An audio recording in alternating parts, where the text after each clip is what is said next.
Hello बेटा। क्या हाल है? ठीक ठाक है। लास्ट वीक आपका अच्छा गुजरा होगा, लेकिन गर्मी की वजह से कुछ परेशानी डेफिनेटली होगी। कोई बात नहीं बेटा, ये तो मौसम बदलते रहते हैं, मगर पढ़ाई का मौसम हर मौसम पढ़ाई का है। तो इसलिए आपकी क्लास में कोई छुट्टी नहीं हो रही है। आपको याद होगा बेटा कि लास्ट वीक आपने जो क्लास ख़त्म की थी वो आइसोटोप्स ऑफ हाइड्रोजन पर की थी।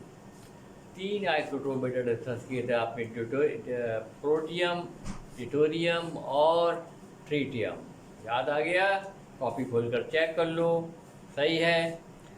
अब सवाल ये पैदा होता है कि अगर कोई हाइड्रोजन गैस हमारे पास मौजूद है तो यकीनी तौर के ऊपर उसमें तीनों तरह के आइसोटोप्स होंगे। हाँ, अकरेंस या क्वांटिटी के लिहाज से सबसे ज़्यादा प्रोटियम होगी 99.98%। फिर उसके बाद जो है ड्यूटेरियम होगी 0.0156%। और फिर ट्रीटियम होगी 4 एक्सपोनेंट -15%। ठीक है, मगर होंगे तो सही ना।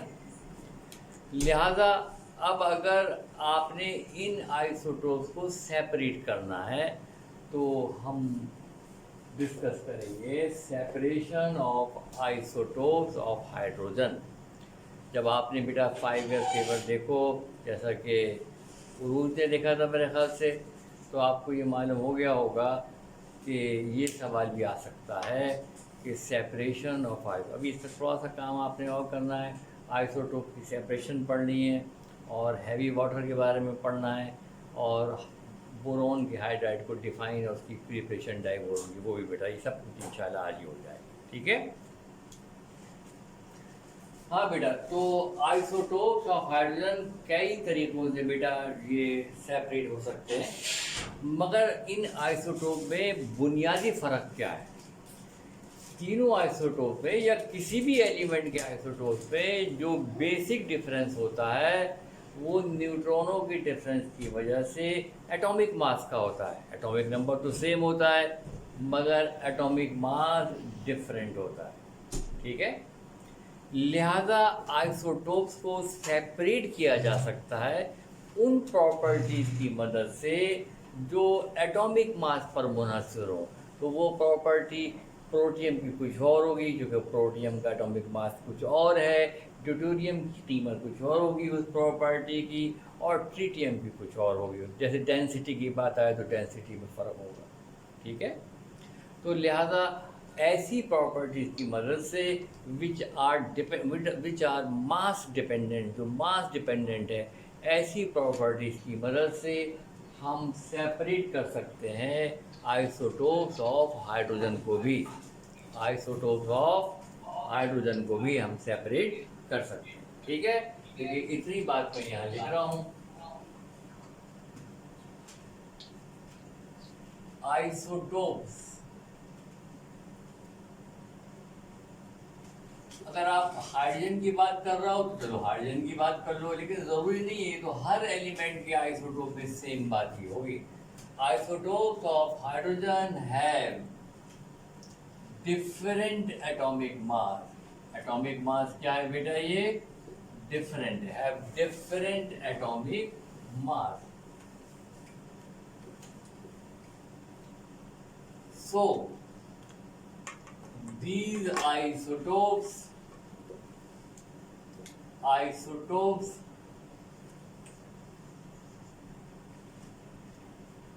can be separated by the help of those properties, by the help of their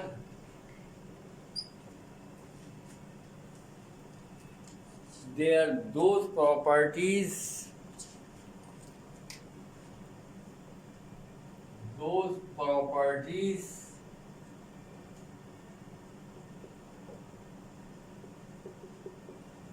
which depend upon molecular mass, क्योंकि मॉलिक्यूलर मास डिफरेंट है तो इनकी ये प्रॉपर्टी की कीमत भी डिफरेंट होगी। लिहाजा इन डिफरेंट प्रॉपर्टीज की मदद से आइसोटोप्स ऑफ हाइड्रोजन को अलहदा अलहदा किया जा सकता है। ठीक है, अब बेटा हम मेथड देखेंगे, कई मेथड्स हैं, वो फिजिकल भी हैं और केमिकल भी। The isotopes of hydrogen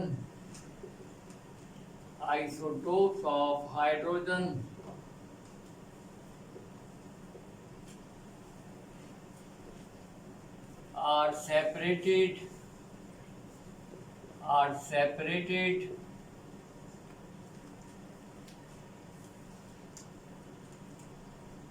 by physical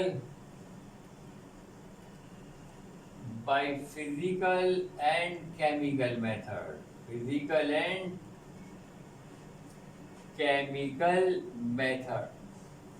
तो फिजिकल मेथड से भी बेटा सेपरेट किए जा सकते हैं और केमिकल मेथड के ज़रिए भी आइसोटोप्स ऑफ हाइड्रोजन अलहदा अलहदा किए जा सकते हैं। ठीक है,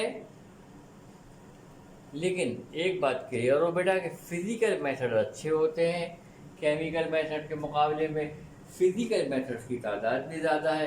केमिकल मेथड पर एक पढ़ोगे, फिजिकल मेथड क्या ही एक पढ़ोगे। प्रीफेरेबल कौन से होते हैं, केमिकल या physical? Physical methods are preferable. क्यों? कि फिजिकल मेथड में कोई इंस्ट्रूमेंट इस्तेमाल हो रहा होता है और इंस्ट्रूमेंट और एपरेटस की मदद से हम सेपरेट करते हैं। कोई आला होता है जो फिजिकल प्रॉपर्टी को मेजर कर रहा होता है, इसकी मदद से हम सेपरेट करते हैं। ठीक है, तो फिजिकल मेथड्स आर प्रीफेरेबल। तो पहले आप ज़रा फिजिकल मेथड पढ़ोगे और केमिकल मेथड एक ही है जो हम बाद में पढ़ेंगे। करूँ स्टार्ट? कॉपी कर लिया आपने? तो पहले कौन से मेथड पढ़ने हैं आपने? केमिकल, फिजिकल पढ़ने हैं, वही इंपॉर्टेंट होते हैं फिजिकल मेथड। मिटा दूँ? ओके, ठीक है, लिख लिया है? ठीक है बेटा, फिजिकल मेथड हम पहले पढ़ें।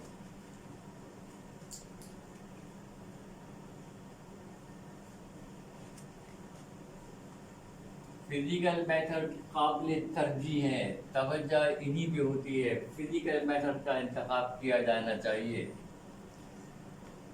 लिहाजा बेटा देखो, मैंने ये हेडिंग डाल दी और ये हेडिंग डाल दी कि पहले आपने पढ़ने हैं कौन से वाले मेथड? फिजिकल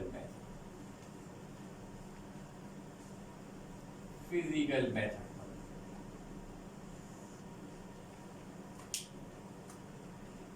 ठीक, अब बेटा फिजिकल मेथड में पहला मेथड है नंबर 1 और ये मेथड जो है वो है डिफ्यूजन। क्या नाम है बेटा? डिफ्यूजन। ठीक है, अब डिफ्यूजन क्या होता है बेटा? आवाज क्लियर नहीं आ रही? तो देखो,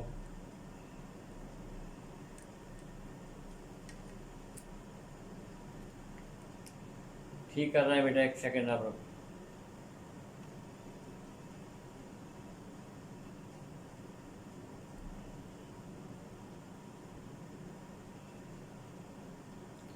अब आवाज ठीक है बेटा? देखो, पहला मेथड जो है ये है डिफ्यूजन। आपको याद होगा बेटा कि डिफ्यूजन क्या होता है कि गैस दौड़ती है, गैस की अपनी एक वेलोसिटी के तहत दौड़ती है किसी दूसरी गैस की तरफ ताकि मिक्सचर बना ले, ये डिफ्यूजन कहलाता है। तो डिफ्यूजन के बारे में बेटा ग्राहम ने अपना एक लॉ पेश किया था। ग्राहम्स लॉ ऑफ डिफ्यूजन क्या है?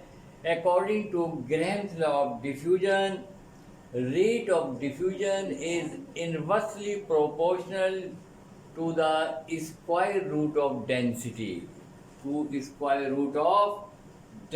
of gas। देखो, यही बात मैं यहाँ लिख रहा हूँ, according to Graham's law of diffusion,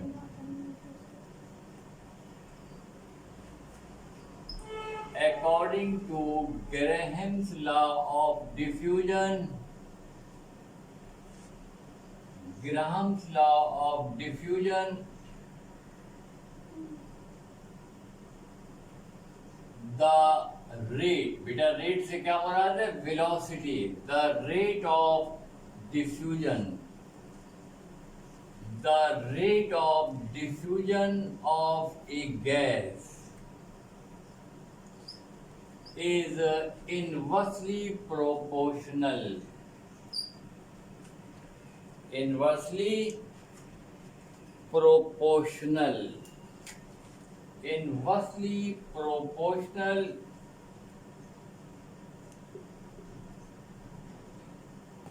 to square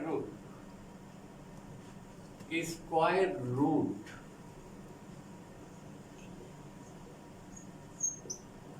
of density of gas, density of gas. ये बेटा फर्स्ट ईयर की चीज़ है, फर्स्ट ईयर केमिस्ट्री की, वहाँ पर पढ़ाया जाता है। ग्राम्स लॉ ऑफ डिफ्यूजन क्या है कि किसी गैस के डिफ्यूज करने की जो वेलोसिटी है वो डेंसिटी के स्क्वायर रूट के इन्वर्स है। यानी अगर डेंसिटी ज़्यादा होगी तो वेलोसिटी कम होगी, और अगर डेंसिटी कम है तो वेलोसिटी ज़्यादा होगी। तो ग्राम्स लॉ ऑफ डिफ्यूजन से हमें ये बात मालूम हो गई है कि अगर हल्की गैस है तो उसकी वेलोसिटी तेज़ होगी, ज़्यादा होगी, और जो हैवियर गैस है उसकी डेंसिटी कैसी होगी? ज़्यादा है तो उसकी रफ्तार कम होगी।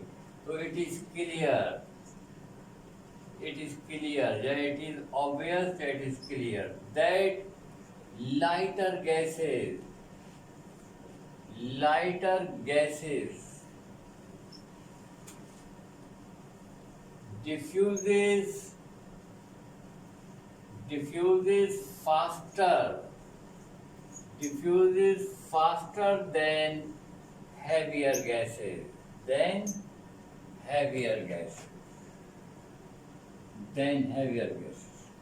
ठीक है। अब बेटा फॉर एग्जाम्पल के प्रोटियम है, डिटोरियम है, तो कौन सी भारी है बेटा? डिटोरियम भारी है, डिटोरियम का मास ज़्यादा है। तो नतीजा क्या होगा कि डिटोरियम जो है वो पीछे रह जाएगी, आगे कौन भागेगी? तेज़ी के साथ जाएगी प्रोटियम, हाइड्रोजन गैस जाएगी। तो मतलब क्या हुआ? मतलब ये हुआ कि अगर हम हाइड्रोजन गैस को डिफ्यूज़ कराएंगे तो खुद ब खुद बेटा जो भारी गैस है वो पीछे रह जाएगी, लाइटर गैस आगे निकल जाएगी। तो by the help of diffusion isotope जो गैस की हालत में है वो आसानी के साथ सेपरेट किए जा सकते हैं। Therefore, by the help of diffusion,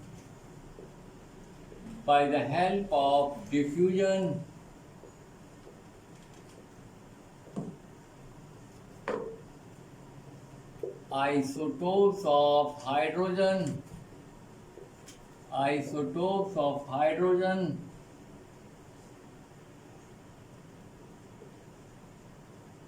are separated। तो बेटा देखो ये डिफ्यूजन की प्रॉपर्टी ले ली। अब डिफ्यूजन एक ऐसी प्रॉपर्टी है जो डिपेंड ही कर रही है किसके ऊपर? मास के ऊपर, डेंसिटी के ऊपर। तो देखो इसकी मदद से हम डिफ्यूजन की मदद से हम क्या कर सकते हैं?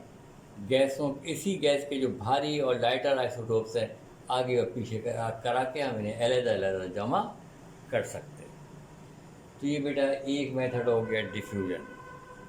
अब ज़रा दूसरा मेथड बताऊंगा बेटा, मिटा दूं? लिख लो बेटा, फिर मिटा दूंगा। दूसरा मेथड है थर्मल डिफ्यूजन। अभी आपने डिफ्यूजन लिखा था, अब है थर्मल डिफ्यूजन।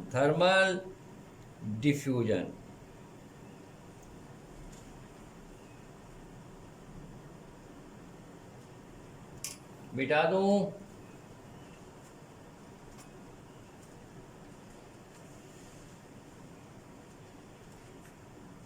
चलो बेटा, अब दूसरा मेथड है। अभी डिफ्यूजन लिखा था और दूसरा मेथड है, और ये है थर्मल डिफ्यूजन।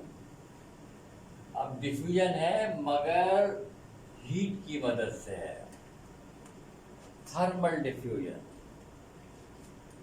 ये दूसरी टेक्निक है बेटा, और ये है thermal diffusion.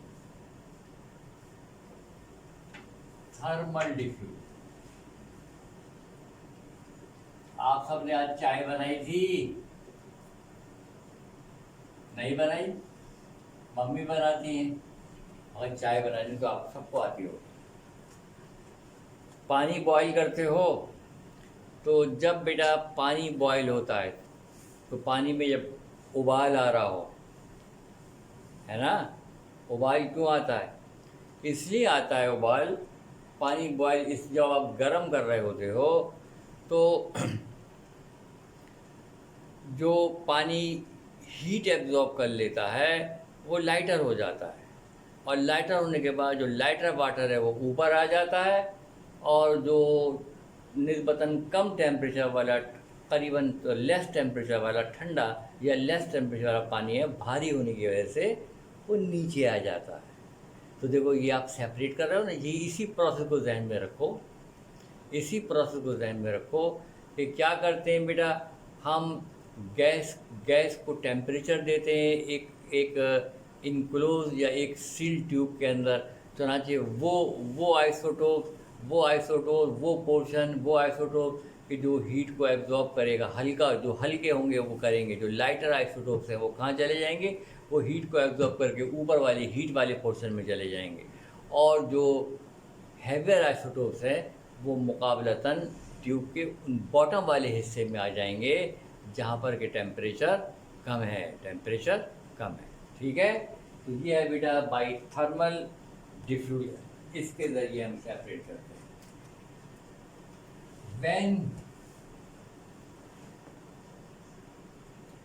when hydrogen gas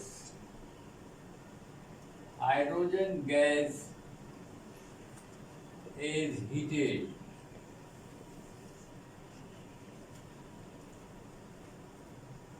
in a sealed tube, ठीक है, then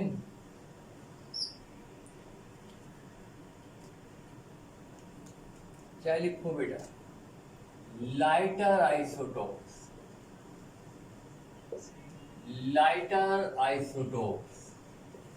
कहाँ आ जाएंगे बेटा, transfer to upper end, upper part देख लो, चलो एंड मत लिखो, upper part of the tube and heavier isotopes settle down in the lower part of the tube,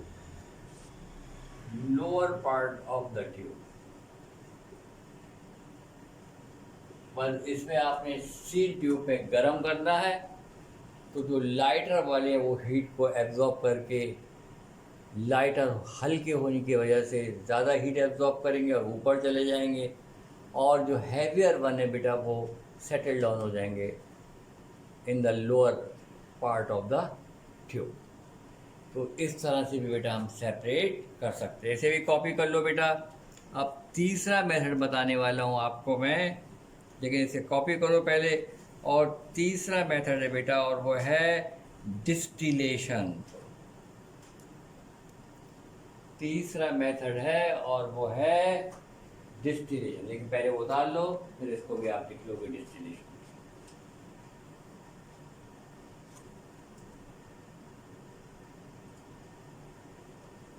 मिटा दूं? लिख लिया है? ओके बेटा, ओके।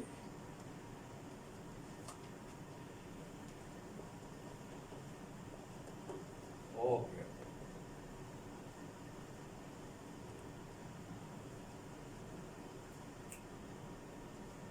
तीसरा मेथड है बेटा, और ये क्या है? डिस्टिलेशन। तीसरा मेथड है और ये है डिस्टिलेशन। अब इसके लिए ज़रूरी है कि जो हाइड्रोजन गैस हो बेटा लिक्विड हालत में, क्योंकि डिस्टिलेशन का मतलब है लिक्विड को आप गैस में कन्वर्ट करोगे और फिर कंडेंस करोगे। तो इस वाले केस में हाइड्रोजन कौन सी हालत में ली जाएगी? लिक्विड हालत में ली जाएगी। और लिक्विड हालत में जब इस हाइड्रोजन गैस को हीट किया जाएगा तो पहले बेटा जो लाइटर पार्ट पोर्शन होगा, यानी जो लाइटर आइसोटोप्स है, पहले वो एवापोरेट होंगे, वो कंडेंस करेंगे, आप अलहदा कर लेंगे आप। फिर बाद में हैवियर आइसोटोप, तो जब सब लाइटर वाले निकल जाएंगे तो फिर बारी आएगी बेटा किसकी? हैवियर आइसोटोप्स की। तो ये टेक्निक जो है वो डिस्टिलेशन के लिए है, मगर इसके लिए ज़रूरी है कि हाइड्रोजन कौन सी हालत में ली जाए? गैस की हालत में नहीं, बल्कि लिक्विड हालत में ली जाए। ठीक है, चला चलिए, देखो ये भी आसान सी टेक्निक है। व्हेन, तो आप देख रहे हो बेटा कि यहाँ पर भी हम भारी और लाइटर का फायदा उठा रहे हैं कि जो भारी होगी उसका बॉइलिंग पॉइंट ज़्यादा होगा, जो लाइटर होगी उसका बॉइलिंग पॉइंट कम होगा, वो जल्दी वेपराइज होगी। When liquid hydrogen is heated।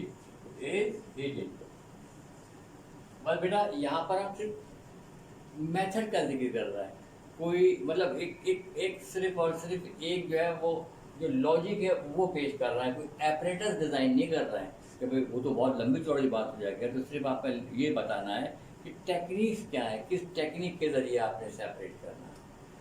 When liquid hydrogen is heated, then lighter isotope first evaporated,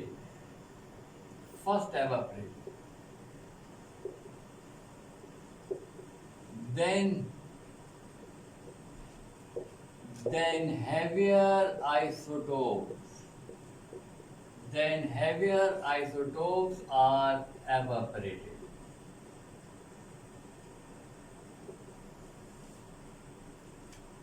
And in this way, और इस तरह से क्या होगा बेटा? अलग-अलग कंडेंस होंगे। इन दिस वे isotopes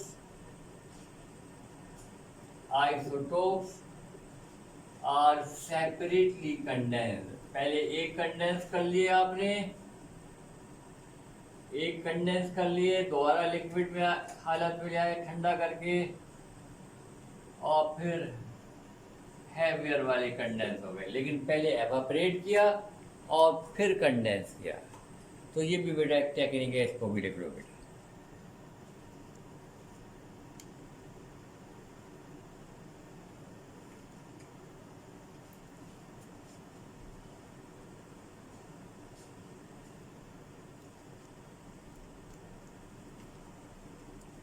लिख लिया।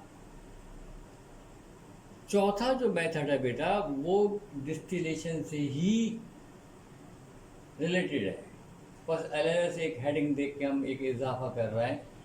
चौथा मेथड है और वो है एवापरेशन। सेम ऐसे ही मेथड है, फिर दोबारा लिखूंगा मैं कि भाई लिक्विड हाइड्रोजन को आप हीट करोगे तो पहले एवापरेट कौन सी होगी? लाइटर। यहाँ पर कंडेंसेशन इन्वॉल्व हो गई, मगर एवापरेशन में बस कंडेंसेशन नहीं है, बस आपने एवापरेशन के वेपर्स को अलग कर दिया है, कंडेंस नहीं किया। डिस्टिलेशन में कंडेंसेशन भी है, मगर एवापरेशन में कंडेंस का जिक्र नहीं होगा। मिटा दूं? ओके।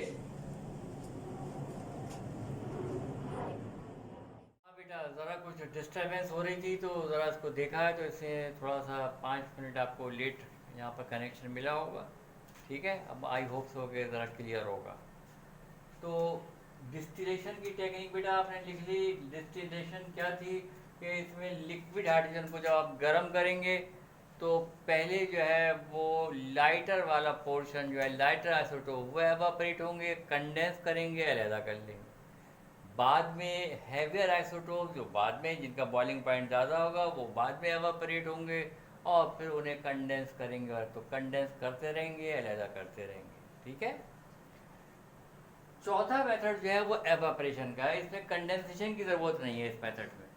बस इसमें आपने लिक्विड हाइड्रोजन को गर्म करना है, तो जो लाइटर वाले पोर्शन को वो जल्दी एवापोरेट हो जाएगा, और हैवियर वाला जो है नहीं भी करें उसको तो वो नीचे पड़ा रहेगा। बस लाइटर वाले को एवापोरेट कर दिया आपने, एक अलहदा हो गया, एक पड़ा हुआ। ठीक है। और अगर चाहे तो उसको भी आप बाद में एवापोरेट करा सकते हैं। तो ये टेक्निक जो है वो एवापोरेशन की है। अब फिज़िकल मेथड में बेटा मैं आखिरी मेथड बताऊंगा, और ये है पांचवा मेथड। पहले आप लिख लो बेटा, क्योंकि आप पता नहीं आपने लिखा या नहीं लिखा, तो 2-3 मिनट में आपको उतार लो, कॉपी कर लो, तो फिर मैं बेटा आपको आखिरी मेथड बताऊंगा, और वो होगा स्पेक्ट्रोग्राफी। स्पेक्ट्रोग्राफिक मेथड जो है, स्पेक्ट्रोग्राफी जो है, या इसे आप मास स्पेक्ट्रोस्कोपी भी कह सकते हो, मास स्पेक्ट्रोस्कोपी भी कह सकते हो। लिख लिया बेटा, दोनों मेथड लिख लिए? मिटा दूं? ओके, पहले ऊपर वाला मिटा देता हूँ, डिस्टिलेशन वाला। देखो ये यहाँ पर लिखा है और फिर ये यहाँ पर लिखा है।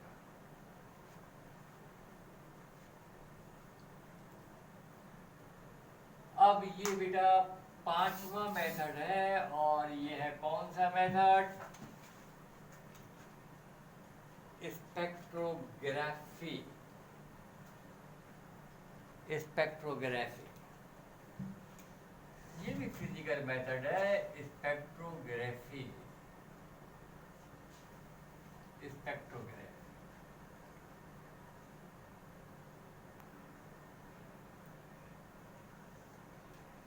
या बेटा इसे हम स्पेक्ट्रोस्कोपी भी कहते, मास स्पेक्ट्रोस्कोपी, मास स्पेक्ट्रोस्कोपी भी कहते, मास स्पेक्ट्रोस्कोपी, मास स्पेक्ट्रोस्कोपी भी कहते। ठीक है।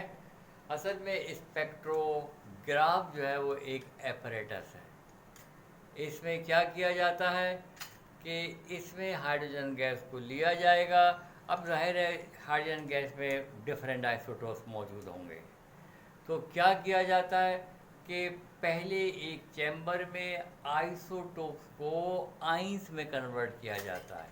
इन दिस मेथड पहले क्या किया जाएगा, पहले जो आइसोटोप्स हैं, ड्यूटेरियम है, प्रोटियम है, उसके इलेक्ट्रॉन निकाल कर आप उसे किस में कन्वर्ट करोगे? आइंस में कन्वर्ट करोगे। क्या कर रहे हैं बेटा? बिटा दूँ ये पहले वाला मेथड जो लिखा हुआ है। आई होप सो कि आपको मुकम्मल कर लिया होगा आपने।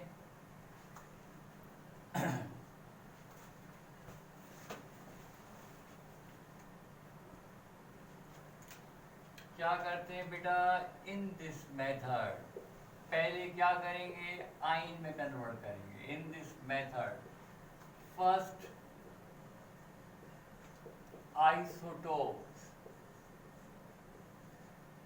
isotopes are heated, पहले गर्म करेंगे, heated in order to convert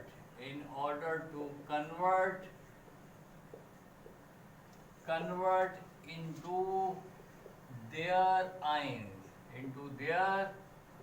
अब इनके आइंस बन गए बेटा। ठीक है। पहले मास स्पेक्ट्रोमीटर में, स्पेक्ट्रोग्राफ में, एक ट्यूब में एक पोर्शन, एक चैम्बर ऐसा होता है कि जहाँ पर हीट किया जाता है, और जो डिफरेंट एटॉमिक मास वाले एटम यानी आइसोटोप्स हैं, उनके इलेक्ट्रॉन को खारिज करके उसमें उन्हें किस में तब्दील कर दिया गया? उनके पॉजिटिव आइन यानी आइंस में तब्दील कर दिया गया। अब क्या करते हैं, अब इन आइंस को बेटा हम मैग्नेटिक फील्ड से गुजारते हैं। नाउ दीज आइंस, अब ये जो आइंस है बेटा, these ions are allowed to pass through magnetic field से गुजारा जाएगा। जब ये मैग्नेटिक फील्ड से गुजारे जाते हैं तो क्या करते हैं, वेयर दे आर डिफ्लेक्टेड, अब ये आइसोटोप के जो आयन है वो डिफ्लेक्टेड होंगे, डिफ्लेक्शन करेंगे। मगर सारे जो आइंस हैं वो एक जैसे डिफ्लेक्शन नहीं करते, लाइटर कुछ और डिफ्लेक्शन करेंगे आइन, और हैवियर आइन कुछ और करेंगे। तो they are deflected to different extent, मुख्तलिफ हद तक, डिफरेंट एक्सटेंट तक, कोई किसी हद तक, दूसरा आइसोटोप किसी हद तक, डिफरेंट एक्सटेंट तक ये क्या करेंगे, डिफ्लेक्शन करेंगे। और जहाँ जहाँ डिफ्लेक्शन करेंगे वहीं पर ही कलेक्शन चैम्बर बना हुआ होता है, वहीं पर ये गिर गिर कर अलहदा हो जाते हैं। सो कलेक्टेड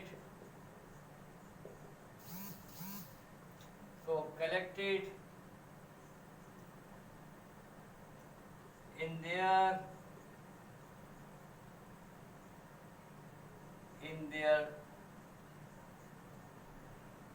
करस्पॉन्डिंग चैम्बर, जो उनका मुताल्लिका चैम्बर होता है उस चैम्बर में बेटा ये जमा हो जाते हैं।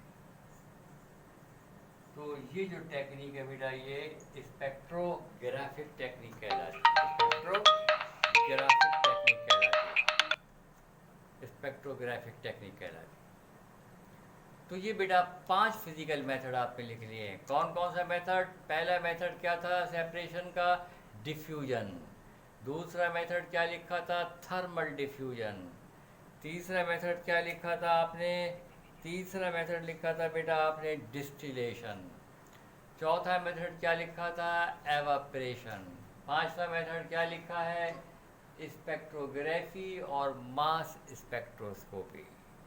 ठीक है, ये टेक्निक है बेटा जो इस्तेमाल की जाती है आइसो। मैंने और भी टेक्निक है, मसलन जैसे यूरेनियम के आइसोटोप्स अगर आपने सेपरेट करने हो तो डॉक्टर कबीर खान ने टेक्निक इस्तेमाल की थी, वो सेंट्रीफ्यूज वाली थी कि जब सेंट्रीफ्यूज करेंगे तो सेंट्रीफ्यूज करने से भी क्या होगा कि लाइटर आइसोटोप यूरेनियम के वो दूर चले जाते हैं और जो हैवियर वाले होते हैं वो करीब करीब आ जाते हैं, वो करीब आ जाते हैं और वो दायरे के जो चक्कर चल रहा है वो दूर दूर हो जाते हैं। तो ये एक सेंट्रीफ्यूज की टेक्निक भी है, मगर सब बयान करने की ज़रूरत नहीं है। आपने तो हाइड्रोजन को सेपरेट करने वाले आइसोटोप बयान करने हैं। बस एक केमिकल मेथड है बेटा, आप कॉपी कर लो तो फिर मैं केमिकल मेथड भी बता देता हूँ आपको। बेटा अगर आपको वीडियो में कोई प्रॉब्लम हुई हो तो आप व्हाट्सएप पे मैसेज छोड़ देना, तो मैं ये करूँगा कि ये वीडियो जो रिकॉर्ड भी हो रही है साथ में, तो मैं आपको ये भेज भी दूँगा, ताकि आपको अगर परेशानियाँ रही, यहाँ रिकॉर्ड सही हो रही है, यहाँ मैंने चेक कर लिया तो साफ रिकॉर्डिंग है, ये आप तक पहुँच जाएगी, तो आपका कोई नुकसान नहीं होगा, कोई आपका ज़ाया नहीं होगा, कोई लेक्चर ज़ाया नहीं होगा, लेक्चर आपको पूरा मिल जाएगा। ठीक है बेटा, कॉपी कर लो तो फिर मैं आपको केमिकल मेथड बता देता हूँ।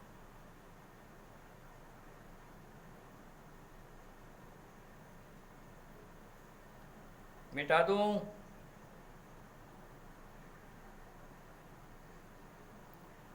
सब में लिख लिया है।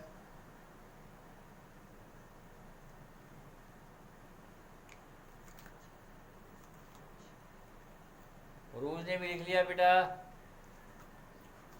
ठीक है।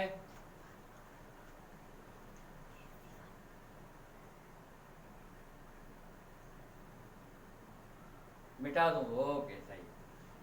भाई आप जब कहते हो ना मिटा दो तो मुझे पता चल जाता है कि आप कह रहे हो कि मिटा, लेकिन मैं आपको देख नहीं रहा होता हूँ।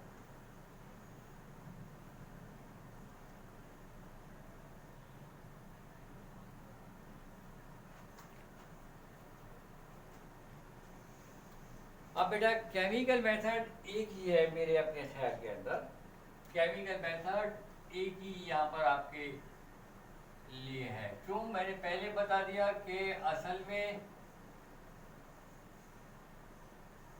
प्रीफरेबल क्या होते हैं? Physical method. केमिकल मेथड में झंझट होता है, टेक्निकली मुश्किल होता है, एपरेटस नहीं होता इसके अंदर, कोई मीटर नहीं होता, जैसे स्पेक्ट्रोग्राफ या कोई दूसरा एपरेटस नहीं होता।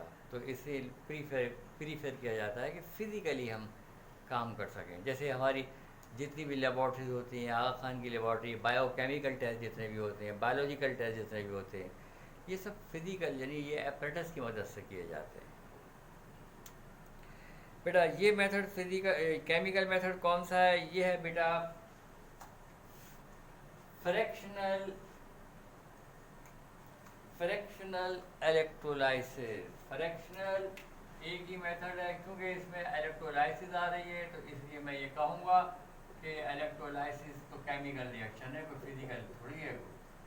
फ्रैक्शनल डिस्टिलेशन मत लिखना, fractional electrolysis, fractional electrolysis, fractional electrolysis, fractional electrolysis. ठीक है। अब बेटा हाइड्रोजन की बात है ना हमारे पास, तो हमने तो आइसोटोप्स ऑफ हाइड्रोजन ही पढ़े, तो हम वाटर की बात करेंगे। जब वाटर की इलेक्ट्रोलाइसिस की जाए तो ये तो आपको पता है कि दो इलेक्ट्रोड होंगे, एक कैथोड और दूसरा एनोड। कैथोड पर नेगेटिव चार्ज है, एनोड पर पॉजिटिव चार्ज है। तो कैथोड पर आएंगे पॉजिटिव आयन यानी H प्लस आयन, और एनोड पर जाएंगे नेगेटिव आयन यानी O नेगेटिव आयन। तो जब पानी की इलेक्ट्रोलाइसिस की जाए तो पहले जो होता है बेटा लाइट वाटर जो होता है, लाइट वाटर, उसकी इलेक्ट्रोलाइसिस होती है। जब लाइट वाटर की इलेक्ट्रोलाइसिस होगी तो हाइड्रोजन मिल रहे हुए कैथोड के ऊपर, और जब वो इलेक्ट्रोलाइसिस लाइट वाटर की हो चुके तो फिर हैवी वाटर की बारी आती है। और जब हैवी वाटर की इलेक्ट्रोलाइसिस होगी तो देखो फ्रैक्शन हो गया ना, पानी का एक फ्रैक्शन अलहदा कर दिया आपने, अब वाक़ हो रही है दूसरे यानी हैवी वाटर की इलेक्ट्रोलाइसिस, लिहाजा उसमें होगा डिटोरियम। तो कैथोड पर अब बजाय प्रोटियम के क्या जमा होने लगेगी? डिटोरियम जमा होने लगेगी। तो ये इलेक्ट्रोलाइसिस के ज़रिए, वाटर के इलेक्ट्रोलाइसिस के ज़रिए केमिकल रिएक्शन हो गया ना इलेक्ट्रोलाइसिस। तो इस केमिकल रिएक्शन के ज़रिए, इस इलेक्ट्रोलाइसिस के ज़रिए हम हासिल कर सकते हैं प्रोटियम को अलहदा और हाइड्रोजन और डिटोरियम को अलहदा। ठीक है, देखो यही बात मैं लिख रहा हूँ।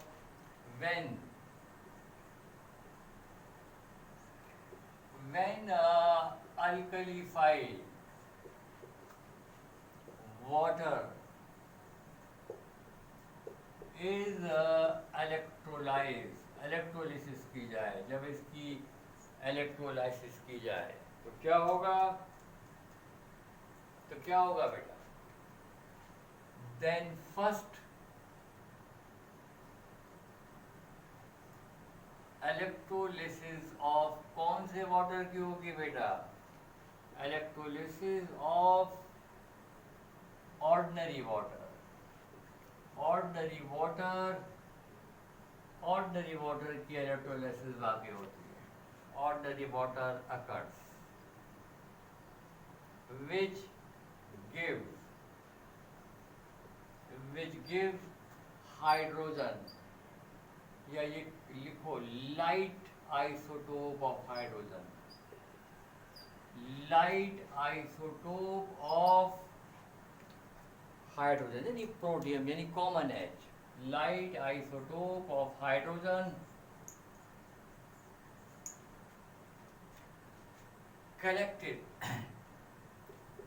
collected at cathode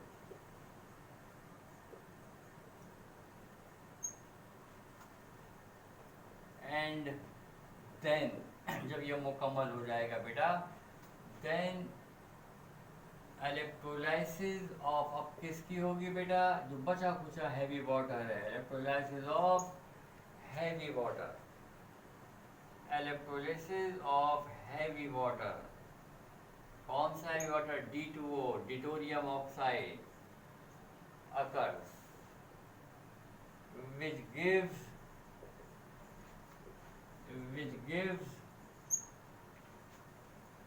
heavy isotope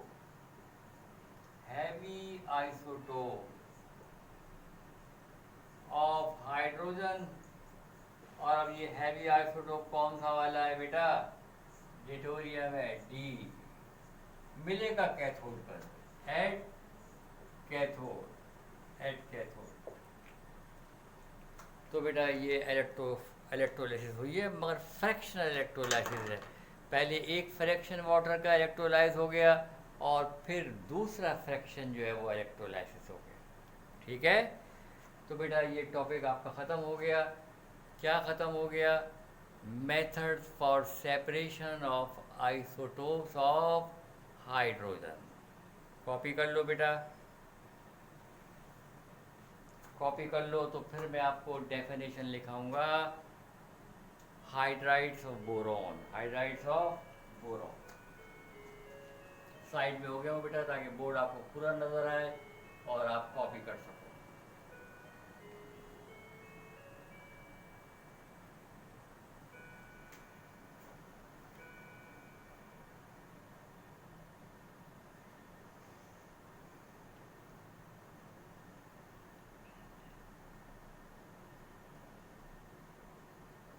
कर लिया कॉपी? अच्छा, अभी 1 मिनट और लगेगा। ठीक है, कर लो बेटा।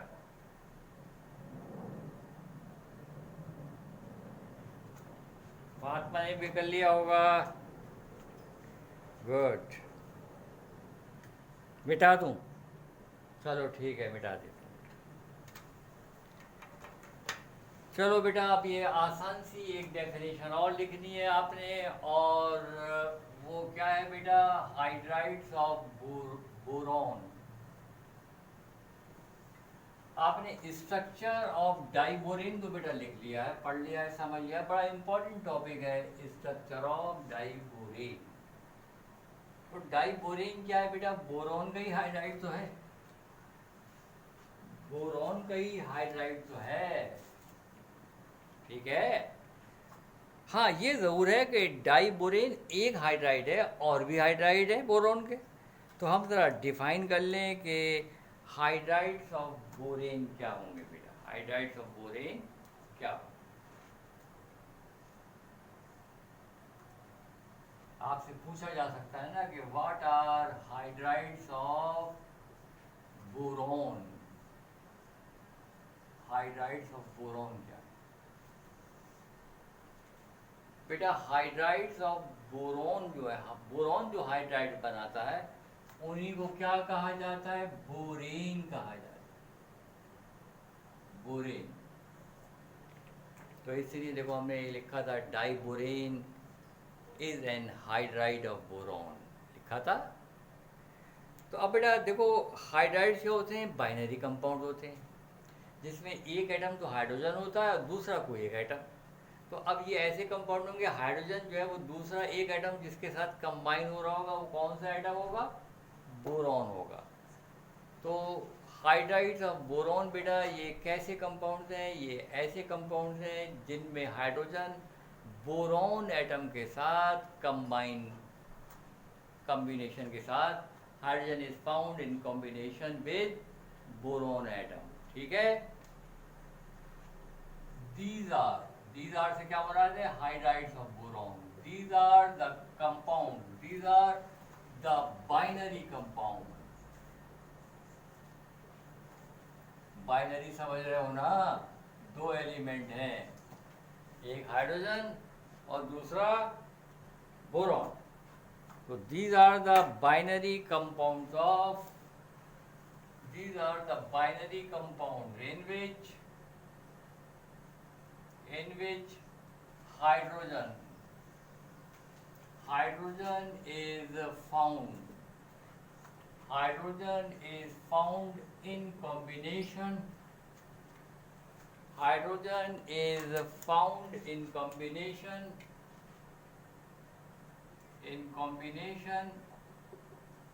of boron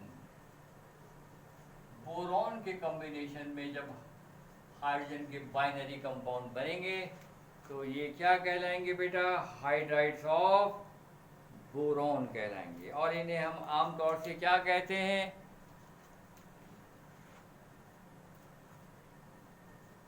एंड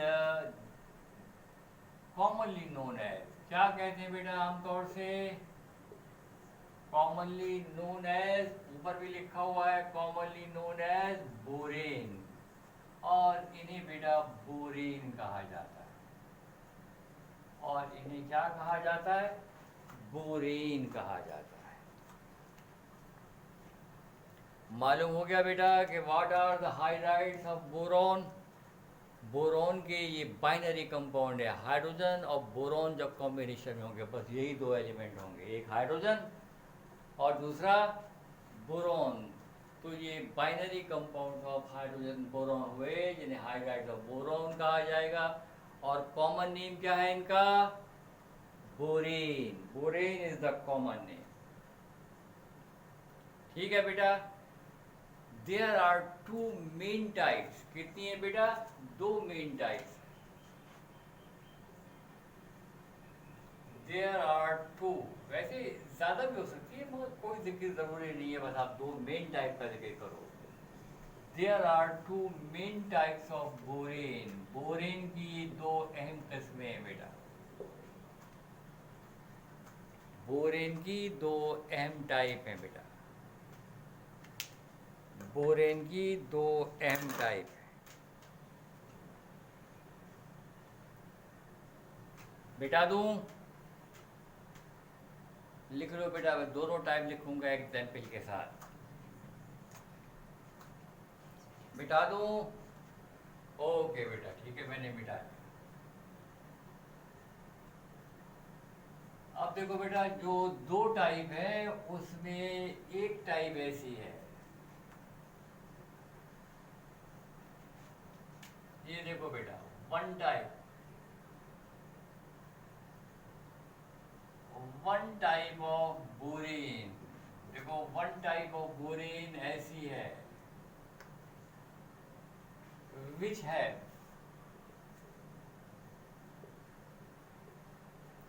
है जनरल फार्मूला, इस टाइप का जो जनरल फार्मूला है वो क्या है बेटा, देखो ये लिखा है मैंने Bn, Bn, ठीक है। और H कितना होगा बेटा, H होगा जितने बोरॉन के एटम है इसमें 4 प्लस कर दो, 4 प्लस कर दो, तो ये बोरेन, हाइड्राइड ऑफ बोरेन की ऐसी टाइप है जिसका जनरल फार्मूला क्या है, Bn प्लस Bn और H कितना है बेटा, N प्लस 4, N क्या है, नंबर है, N क्या है बेटा, नंबर है। मसलन इसकी एग्जाम्पल भी तो दे दो, इसकी एग्जाम्पल क्या है, भूल गए, डाइबोरेन, देखो ये एग्जाम्पल है इसकी एग्जाम्पल क्या है, B2। अब देखो यहाँ पर N कितना है 2, तो H कितना होगा, 2 के अंदर 4 प्लस करो, B2H6, B2H6, क्या नाम है इसका, डाइबोरेन, ये नाम हो गया ना डाइबोरेन। तो ये टाइप हो गई और एक एग्जाम्पल भी हो गई डाइबोरेन।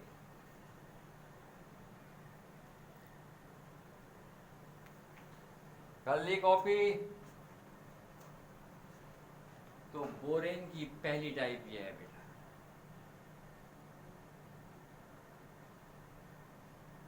ओके, कॉपी कर रहे हो ना। मैं दूसरी टाइप आपको बताता हूँ, दूसरी टाइप है, सिर्फ जनरल फार्मूले का ही तो फर्क होगा और दूसरा फर्क थोड़ी है कोई, सिर्फ जनरल फार्मूले का फर्क है। क्या जनरल फार्मूला है,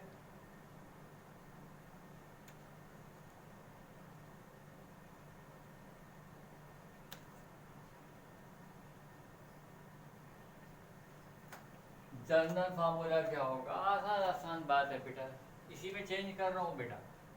दूसरी टाइप क्या है, अदर टाइप्स, दूसरी टाइप कौन सी है? अदर टाइप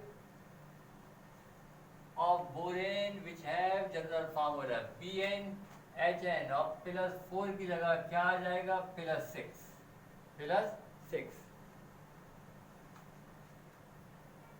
ये देखो बेटा, अब इसकी एग्जाम्पल क्या होगी? इसकी एग्जाम्पल ये है, बोरॉन अगर 4 एटम्स है तो n की कीमत तो 4 है ना, तो 4 में क्या जमा करना है? अब पहले 4 जमा किया जा रहा था, लेकिन अब 6 जमा करना है, तो 4 + 6 कितना हो जाएगा? 10 B4H10। और ये कहलाता है टेट्राबोरेन। वो डाइबोरेन था और ये क्या है बेटा? Tetraborane. Now it is called tetraborane. तो बस अगर आपसे पूछे व्हाट आर बोरेन या what are hydrides of borane, तो डिफाइन करना और ये 2 टाइप बता देना बेटा।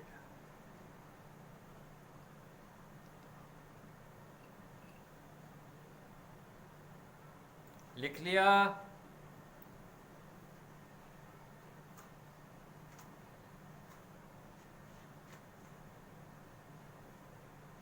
ओके, लिख लिया? मिटा दूं? ओके ठीक है, मिटा दी।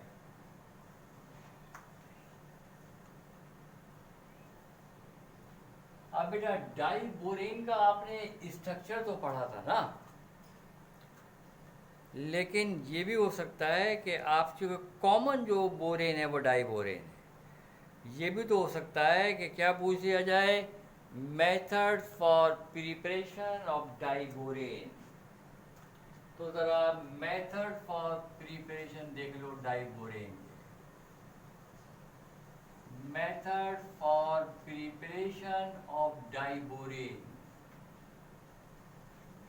Method for preparation of diborane.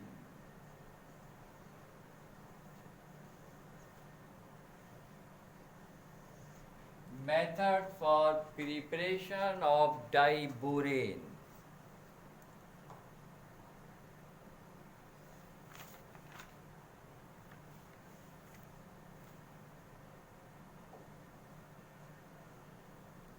लिख लिया बेटा?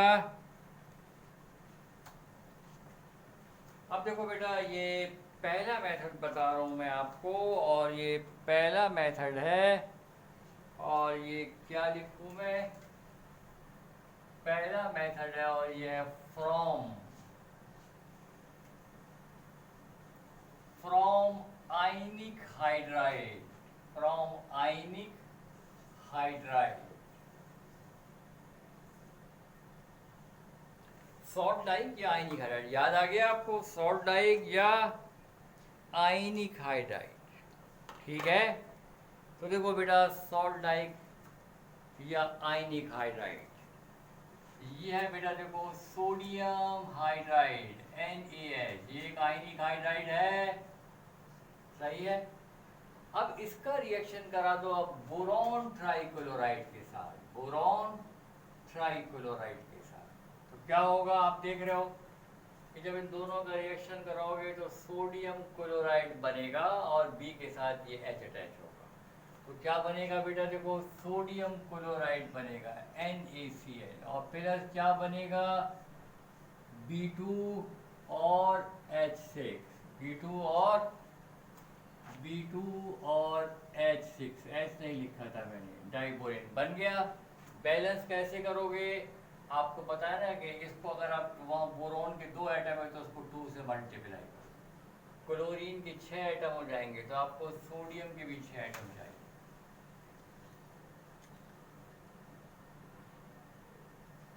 ठीक है? तो ये क्या बन गया? 6NaCl। ये देखो 6 सोडियम और 6 क्लोरीन, 6NaCl बन गया। और देखो ये 6H है और ये 2 भी है, यानी B2H6, तो बन गया। ज़रूरी नहीं है कि आप ये वाला आयनिक हाइड्राइड, आप कैल्शियम हाइड्राइड भी ले सकते हो। देखो सोडियम हाइड्राइड की जगह मैंने ले लिया है कैल्शियम हाइड्राइड। कैल्शियम हाइड्राइड में देखो है तो ये H नेगेटिव आयन जैसे होता है आयनिक हाइड्राइड में, प्लस ये देखो फिर वही बात है 2BCl3। अब क्या बनेगा, यहाँ बनेगा calcium chloride CaCl2, CaCl2 calcium chloride plus फिर वही बात है B2 और H6 डाइबोरेन बन गया।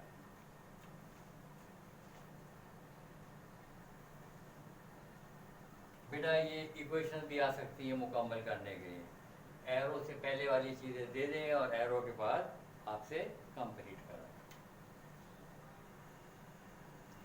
आयनिक hydride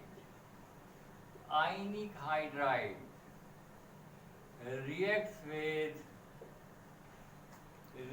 with boron trichloride to form diborane। ये बेटा देखो पहला मेथड हो गया, कॉपी कर लो। दूसरा मेथड बताऊंगा, वो भी सब आसान से मेथड है।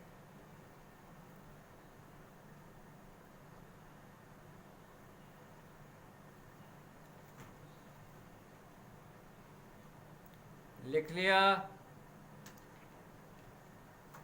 नहीं नीचे ही लिख दो। दूसरा मेथड और भी आसान है।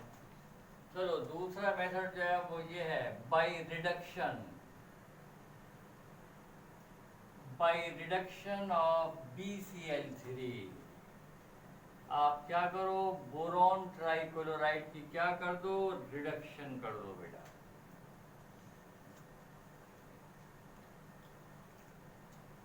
ये देखो बेटा आसान सी इक्वेशन है, BCl3 है, बोरॉन क्या बनेगा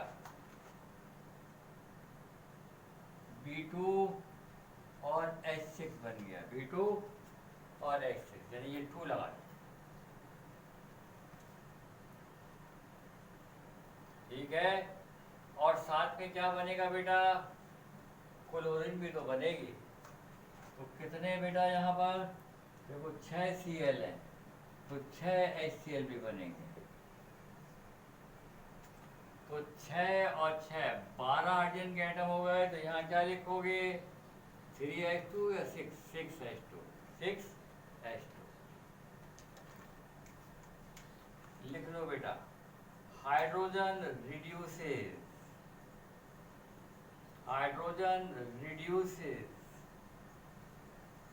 BCl3 to form diborane. HCl भी बना, उसका जिक्र नहीं कर रहा है, वो हमारे लिए इम्पोर्टेंट नहीं है, ये इम्पोर्टेंट है। ठीक है, ये भी उतार लो बेटा। तीसरा और आखिरी मेथड बताऊंगा, थर्ड और लास्ट मेथड।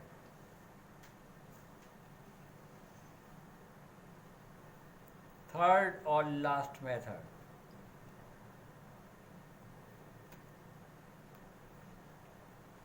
बिटा दूं, थर्ड और लास्ट मेथड। चलो बेटा ऊपर से मिटा देता हूं।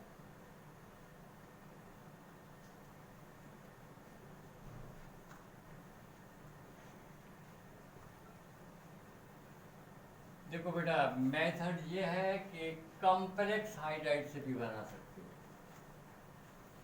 आप डाइबोरेन को कॉम्प्लेक्स हाइड्राइड से भी हासिल प्रिपेयर कर सकते हो। तो तीसरा मेथड, ये लास्ट मेथड बता रहा हूँ बेटा, फ्रॉम कॉम्प्लेक्स हाइड्राइड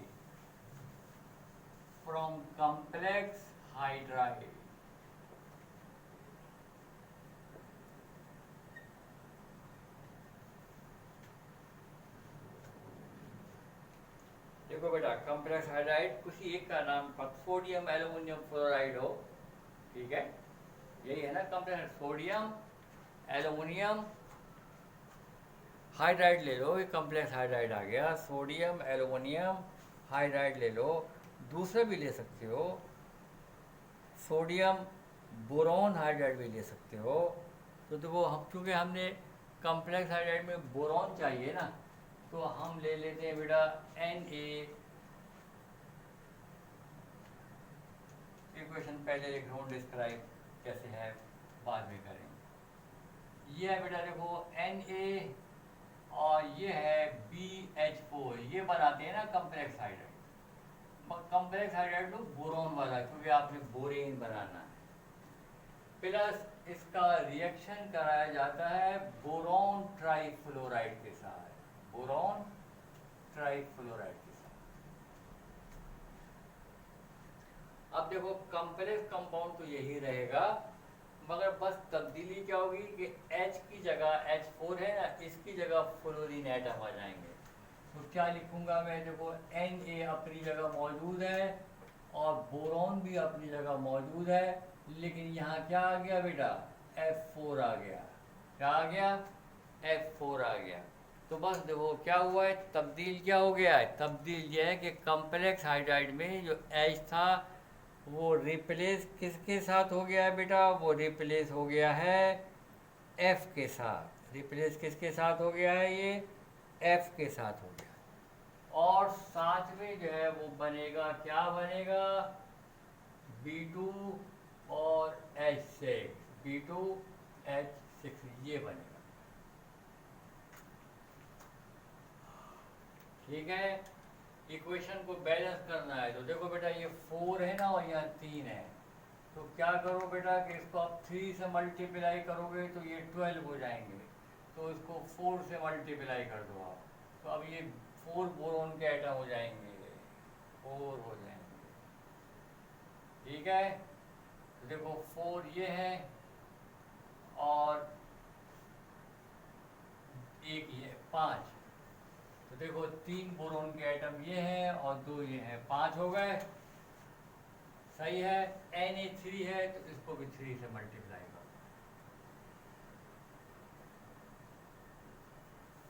3Na। अब बोरॉन के कितने एटम हो गए बेटा,